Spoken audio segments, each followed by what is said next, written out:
Tere, hea vaataja! USA presidendi Donald Trumpi kaubandussõda on tekitanud finantsturgudel suuri raputusi. Täna vaatamegi, kuidas tariifid paljastavad praeguse võlal põhineva rahasüsteemi nõrku kohti.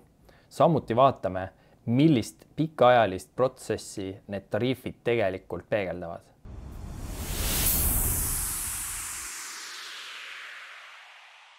Trump siis tuli aprilli alguses välja ulatuslike tariifidega sisuliselt kogu maailma riikidele ja see tekitas siis aktsiaturgudel väga järsu languse ja samal ajal tekitas ka võlakirjaturul väga palju sellist volatiilsust või kõikumist. Esiteks ma räägingi siis Trumpi tariifide mõjust võlakirjaturule ja sellest, et miks see üldse oluline on. Miks ma siis nendest riigi võlakirjadest nii palju räägin, et eelnevates videodes ma olen ka väga palju rääkinud sellest. See on nüüd väga oluline sellepärast, et võlg on siis raha ja raha on võlg. Ja see on see, kuidas siis see tänapäeva rahasüsteem toimib. Ta on nagu põhimõtteliselt nagu münt, millel on kaks külge, ühel pool on siis valuuta ja teisel pool mündi külge on siis võlg. Kuna valuuta tekib ringlusesse läbi võlgade võtmise, siis sisuliselt kõik valuuta praktiliselt, mis ringluses on siis kellegi kohustus kuskil, ehk siis kellegi võlg kuskil.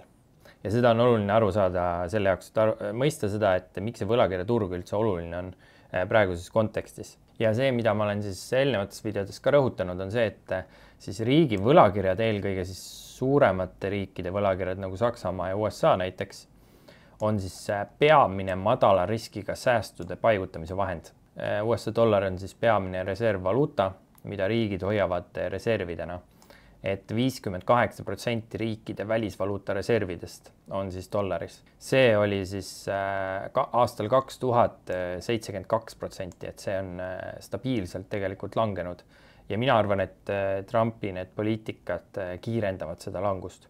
No Eesti pangal on näiteks 25% reservidest USA riigi võlakirjades.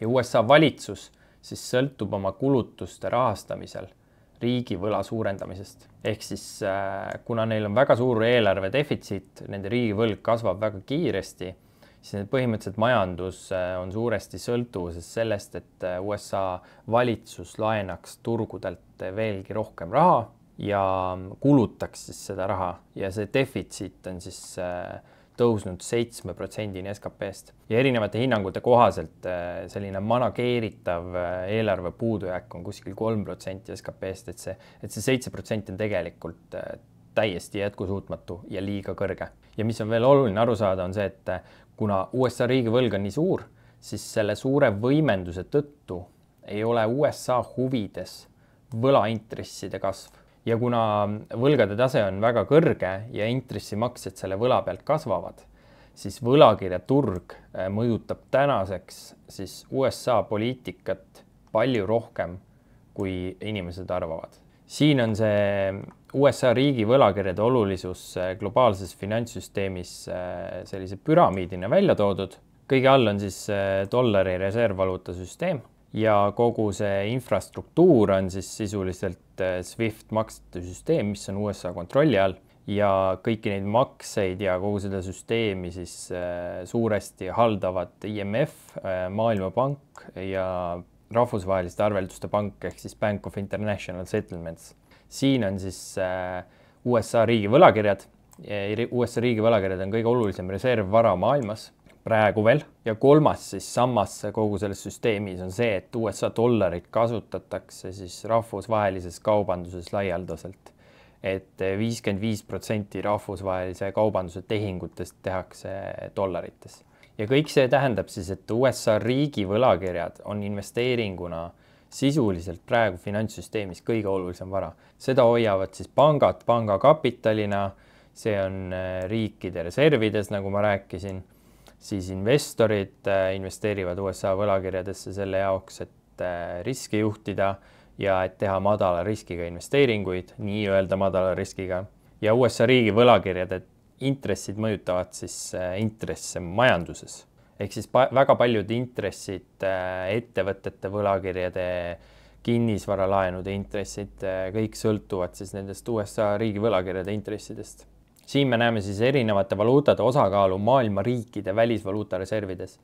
ja me näeme, et aastal 2024 USA dollari osakaal siis 59%.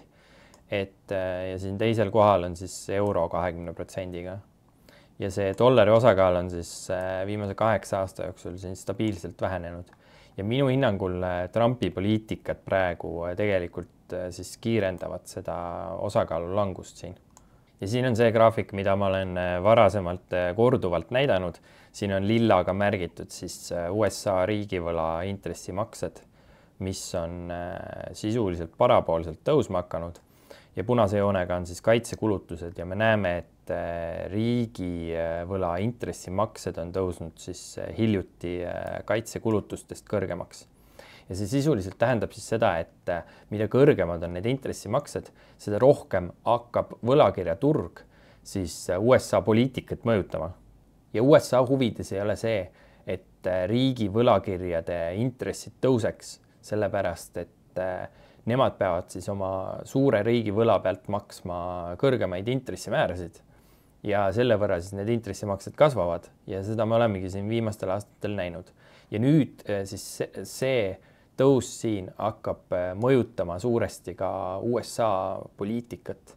Just rääkisime sellest, et miks see võlakirjaturg üldse oluline on ja nüüd räägin siis sellest, et kuidas võlakirjaturg siis Trumpi tariifidele reageeris. Ja see, kuidas ta reageeris, oli see, et ta reageeris õpikutarkusele vastupidiselt ja oli üks minu hinnangul peamisi põhjuseid, mis sundis siis Trumpi oma kurssi muutma. See sundis teda tariife pausile panema ja osade tariifidega isegi siis allapoole tulema. Ja siin on nüüd oluline aru saada, et millist funktsiooni võlakirjaturg kannab juhul, kui on majanduslanguse oht või kui majandus päriselt langema hakkab. Kui on majanduslanguse oht, siis pagevad investorid riigi võlakirjadesse, sest see on siis turvaline vara.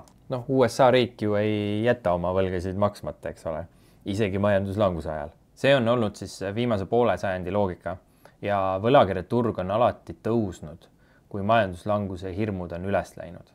Aga seekord reageeris turg täiesti vastupidiselt, et USA riigi võlakirjade turul pärast neid tariife siis toimus aprilli teisel nädalal suurim kukkumine alates 2001. aastast ja see tähendas siis, et nende tootlus ehk intress kasvas järsult ja üldse võlakirjaturu volatiilsuse kasv toimus. Ja siin on oluline meelde tuletada, et kui võlakirjade hind langeb, siis nende pealt saadav tootlus tõuseb. Ja nüüd on oluline seda ka teada, et kui USA uusi siis võlakirju emiteerib, ehk siis võtab laenu juurde, siis ta peab selle uue laenu pealt maksma siis seda kõrgemat intressi, mille turg määrab. Vaatame neid võlakirjaturu liikumisi siis graafikult ka. Siin on siis alates selle aasta algusest USA 10-aastaste riigi võlakirjade tootlus, ehk siis kui palju peab USA valitsus maksma intressi, kui ta võtab 10 aastaks laenu. Trump tuli tariifidega välja siis 2. aprillil ehk siis siin ja esialgu me nägime, et võlakirjaturg reageeris nagu traditsiooniliselt. Et tootlused hakkasid langema, ehk siis intress hakkas langema, mis tähendas seda, et võlakirjade hind tõusis, et investorid ostsid võlakirju, samal ajal kui aktsiaturud kukkusid. Aga pärast seda toimus väga-väga kiire selline tootluse kasv võlakirjaturul, mida me näeme siin. Iga see küünal siis representeerib ühte päeva ja see liikumine on siis suurim nädalane liikumine alates 2001. aastast. Kuigi majanduslanguse hirmud läksid üles ja võiks arvata, et võlakirjaturg hoopis siis liigub selles suunas. Ja investorid hakkavad võlakirju ostma, sest USA riigi võlakirjad on ikkagi kõige turvalisem vara, kus majanduslanguse ajal olla. Aga tuleb välja, et võlakirjaturg reageeris sellele täiesti vastupidiselt ja veel mitmekümnendi suurima langusega. Ja nüüd siis veidi on see turg nagu stabiliseerunud. Aga see, mis siin siis toimus, siin ajavahemikus, see oli siis järsk volatiilsuse kasv. Siin on ka siis üks Bloombergi uudis selle kohta, et USA riigi võlakirjade tootlused tõusid kiiremas tempos alates 2001. aastast. sellepärast et investorid olid neid võlakirju müümas. Ja kes inglise keelt oskab, siis siin artiklis on ka öeldud, et see pani nagu küsimärgi alla siis USA riigi võlakirjade staatuse kui maailma turvasadama vara. Ja suuresti võlakirjad siis järgisid aktsiaturge ja kukkusid koos aktsiaturgudega. Ja siis investorid hakkasid hoopis ostma Šveitsi franki, kulda ja Jaapani jeeni. Ja see on siis Bloombergi artikkel ja nagu näha, siis kõik see riigi võlakirjade teema, see, et riigi võlakirjad ei ole enam turvasadama vara, see ei ole enam maailma kõige turvalisem vara, eriti USA riigi võlakirjad. See on nüüd vaikselt jõudmas peavoolumeediasse ja mainstreami. Ja siin on nüüd siis üks Reuters uudis 9. aprillist ja siin räägitakse siis agressiivsest USA võlakirjade hinnalangusest. Ja see on tekitanud siis hirme maailma suurima võlakirjaturu nõrkuse üle. Ja siin veel öeldakse, et need liikumised olid väga suured, toimusid ajal, mil aktsiaturud kukkusid. Tavaliselt siis riigi võlakirjade hinnad tõusevad, kui aktsiaturud kukuvad väga kiiresti. Ja need kõikumised olid siis 10-aastaste võlakirjade puhul 20 suurimad. Nüüd räägime siis sellest, et kuidas Trump kõigele sellele reageeris. Mina arvan, et Trump lootis, et see tariifide poliitika toob siis võlaintressid alla, nii nagu on traditsiooniliselt viimastel kümnenditel toimunud ja osa aktsiaturgude kapitalist liigub siis USA riigi võlga, vähendades siis survet USA riigi eelarvele. Ja mis tegelikult toimus, oli vastupidine, et võlaintressid söösid hoopis üles, mis ähvardab siis USA laenukulusid suurendada. Ja samal nädalal teatas Trump siis, et paneb tariifid pausile. Ja ta ütles siis niimoodi, et võlakirjaturg on keeruline, ma vaatasin seda. The bond market is very tricky, I was watching it. Mis viitab siis sellele, et üks põhjuseid, miks ta kurssi muutis, oligi see, et võlakirjaturg tegelikult ei reageerinud niimoodi, nagu siis USA valitsus ootas. Ja see intresside kasv on väga oluline, sellepärast, et kui intressimäärad kasvavad, siis kasvavad ka intressimaksed riigi võla pealt. Ja see võib siis eelarveliselt muuta siis need Trumpi maksukärped võimatuks. Ja mis on väga oluline veel on see, et USA-l tuleb tänavu refinantseerida siis $9 triljoni eest võlga. Ehk siis $9 triljoni eest võlga aegub ja neil on vaja leida ostjad uuesti nendele võlakirjadele. Lisaks neil on vaja leida ostjad ka uutele võlakirjadele ehk siis nendele võlakirjadele, mille võrra siis USA riigivõlg suureneb. Ja kogu seda võlga nad peavad siis refinantseerima selle intressiga, mis turg neile ette annab. Ja selles suhtes on väga loogiline, et Trump tahtis, et võlaintressid allapoole liiguks. Ja mis on siis minu hüpotees, on see, et võlakirjaturu investorid ehk siis sisuliselt vaba turg sundis siis Trumpi oma poliitikat muutma. Sama asja me nägime tegelikult Ühendkuningriigis, kui sai peaministriks Liz Truss, see oli siis 2022 aasta augustis. Ta tuli siis välja maksukärbetega, mis tähendas riigivõla kasvu ja samal ajal ei näidanud eelarveliselt, et kuidas seda auku nagu täidetakse. Ja investorid mõtlesid, et ainuke võimalus on see, et Ühendkuningriigi riigivõlg kasvab. Ja see, kuidas nad reageerisid, oli see, et nad surusid võlaintressid järsult üles. Ja see saigi Liz Trussile saatuslikuks, seal tekkis pensionifondide kriis. Pensionifondid olid kasutanud siis võlakirju tagatisena ehk siis laenude võtmisel ja nagu võimenduse tagatisena olid kasutanud neid. Sisuliselt tekitas pensionifondide kriisi, mida siis pidi Inglise pank hakkama lappima. Ja Liz Trussi ametiaeg jäi selle tõttu väga lühikeseks, et ta oli vist peaminister ainult mingi 44 päeva. Ühendkuningriigi ajaloo kõige lühema ametiajaga peaminister.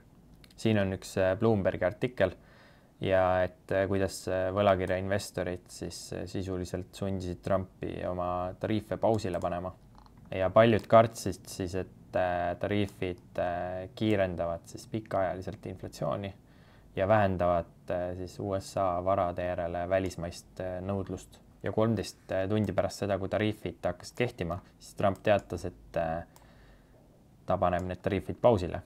ja siin on ka ära märgitud, et kui siis võlakirjade turg kukub, siis nende pealt makstav tootlus võib tõusta nii kõrgele, et valitsus ei saa endale lubada võlgade suurendamist ilma siis maksejõuetuse riski suurenemiseta ja võib-olla siis ka fiskaalse kriisita. Ja sisuliselt siis, et ostjad hakkasid streikima ja need streikijad siis sundisid valitsust oma poliitikat muutma, ehk siis kurssi muutma. Kuidas siis seda laiemasse konteksti panna? Minu hinnangul on see osa suuremast rahandusliku korra muutusest. Ja võib küsida, et kui nüüd aktsiaturg kukkus, eks ole, kapital voolas välja, kui võlakirjaturg kukkus, siis kuhu see kapital siis voolas?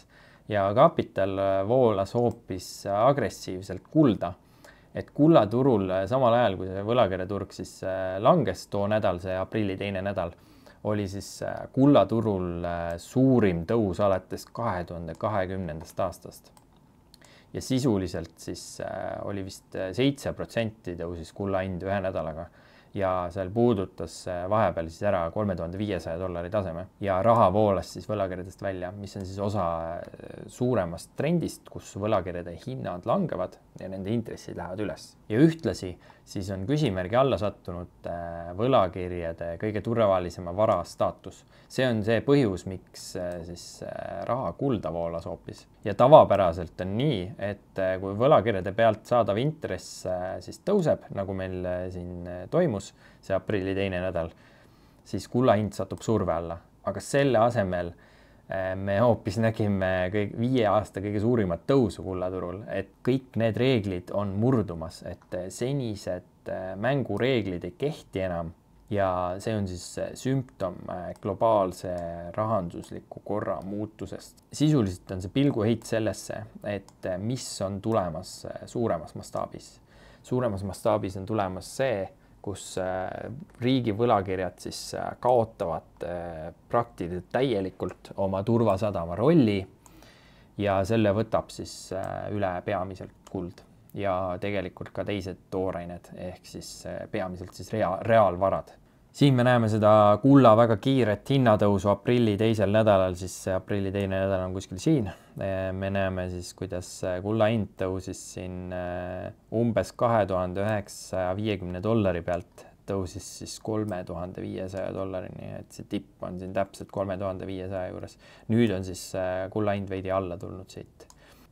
Ja nüüd see graafik, mida ma eelnevalt näitasin, USA 10-aastaste riigi võlakirjade tootlus, jälle tuletan meelde, et kui see graafik tõuseb, siis võlakirjade hind langeb ja vastupidi, siis vaatame pikemas mastaabis, et millist trendi see liikumine siis peegeldab. See on siis jällegi seesama graafik, mida ma olen juba varasemalt korduvalt näidanud, mis näitab seda, kuidas riigi võlakirjade intressid langesid 40 aastat järjest ja pöördusid siis aastal 2020. Ja nüüd on sisenenud siis pikaajalise tõusutrendi. Ja see viimaste kuude hinnaliikumised näitavad, et pikaajaliselt on riigi võlakirjad langustrendis. Ehk siis intressid liiguvad üles. Ja seda ajal, mil riigi võlad on rekordilised, ei ole matemaatiliselt loogiline, et nad püsivad turvasadama varana. See on nüüd natuke keerulisem graafik, siin on mustaga näidatud siis võlakirjade pealt saadav reaaltootlus, ehk siis tootlus, millest on inflatsioon maha arvestatud. Ja see graafik läheb tagasi siis aastasse 2006 ja ta on siis võlakirjade puhul on ümber pööratud. Ehk siis siin üleval on miinusintressid, ehk siis kui -2,4% on, siis tähendab seda, et võlakirjade reaaltootlus on negatiivne. Ehk siis inflatsioon ületab seda, et mis intressi sa võlakirja pealt saad. Ja kui ta on siin teisel pool, siis võlakirjade tootlus on nagu reaaltootlus on siis positiivne.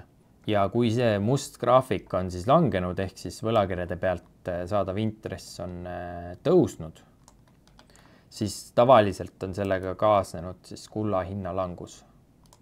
Ja ka vastupidi, et kui võlakirjade pealt saadav intress on langenud, ehk siis must graafik on tõusnud, siis kulla hind on tõusnud. ja see loogika on kehtinud viimastel aastakümnetel. Nüüd aastal 2022 sügis see seos siin murti, kulla hind hakkas tõusma ja kulda enam sisuliselt ei kottinud see, et palju riigi võlakirjad siis reaaltootlust investorile maksavad. Ja see lahknevus siin peegeldab seda, et kuld enam ei allu selle rahasüsteemi mängureeglitele.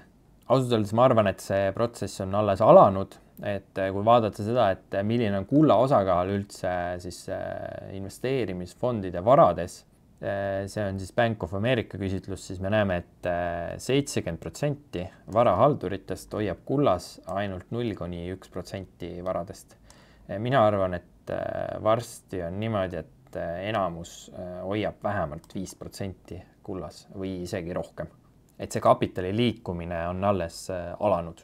Siin ma näiteks ühte pilti, mille ma tegin, mida ma ühes varasemas videos olen ka näidanud, on see, et visuaalselt siis, et sisuliselt riigi võlakirjade väärtused kukuvad, valuutade väärtused kukuvad ja siit voolab siis nagu kapital välja ja see kapital voolab siis päris rahasse ja ajaloolisesse reservvarasse, sest see on kõige loogilisem koht, kuhu ta voolab, kui inimesed ja investorid ja riigid soovivad madala riskiga raha paigutada ja riigi võlakirjad enam ei ole madala riskiga vara, siis nad hakkavad otsima alternatiive ja esimene alternatiiv, mille sa leiad, on väärismetallid. Kes soovib selle teema kohta veel lugeda, siis Davidi uudiste lehel on selline pealkiri tariifide veresaun jõudis USA riigivõlaturule, mida see näitab. Siin on siis kirjalikult kogu see teema lahti seletatud.